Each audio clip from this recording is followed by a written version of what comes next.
তাইওয়ানে অস্ত্র বিক্রি নিয়ে যুক্তরাষ্ট্রকে সতর্ক করেছে রাশিয়ায় নিযুক্ত চীনা রাষ্ট্রদূত ঝাং হানহুই। তিনি বলেছেন, তাইওয়ানে মার্কিন অস্ত্র বিক্রি এক চীন নীতি এবং চীন মার্কিন যৌথ ইশতেহারের ৩টি বিধানের স্পষ্ট লঙ্ঘন।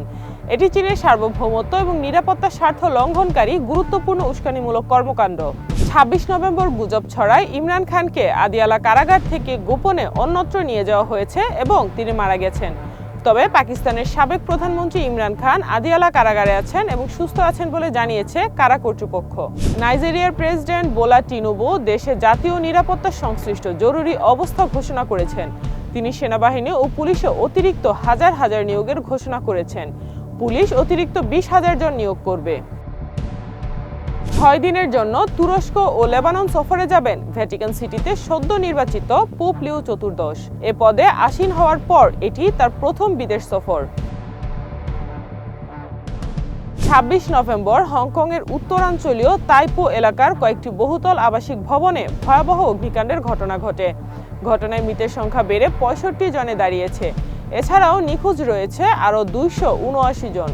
চীনের সাথে চলমান উত্তেজনা আরও না বাড়াতে জাপানের প্রধানমন্ত্রী সানায়ে তাকাইচিকে পরামর্শ দিয়েছেন মার্কিন প্রেসিডেন্ট ডোনাল্ড ট্রাম্প।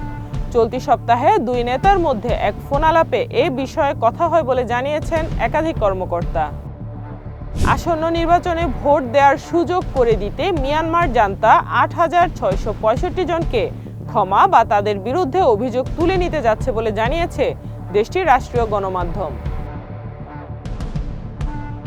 পশ্চিম আফ্রিকার দেশ গিনি বিসাউয়ে সামরিক অভ্যুত্থান হয়েছে। দেশটির ক্ষমতা দখলে নিয়েছে সেনাবাহিনী। বৃহস্পতিবার হোর্তা এনতামকে পরবর্তী ১ বছরের জন্য অন্তর্বর্তী প্রেসিডেন্ট হিসেবে নিয়োগ দেওয়া হয়েছে। দুর্নীতির দায়ে পেরুর সাবেক প্রেসিডেন্ট মার্টিন ভিজকারাকে ১৪ বছরের কারাদণ্ড দিয়েছেন দেশটির একটি আদালত।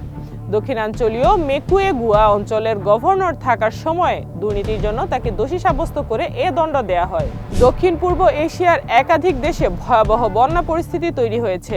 ওই অঞ্চলের ২ দেশে থাইল্যান্ড ও ইন্দোনেশিয়ায় এখন পর্যন্ত অন্তত ১১৬ জনের প্রাণহানির ঘটনা ঘটেছে বলে রয়টার্সের প্রতিবেদনে জানানো হয়েছে।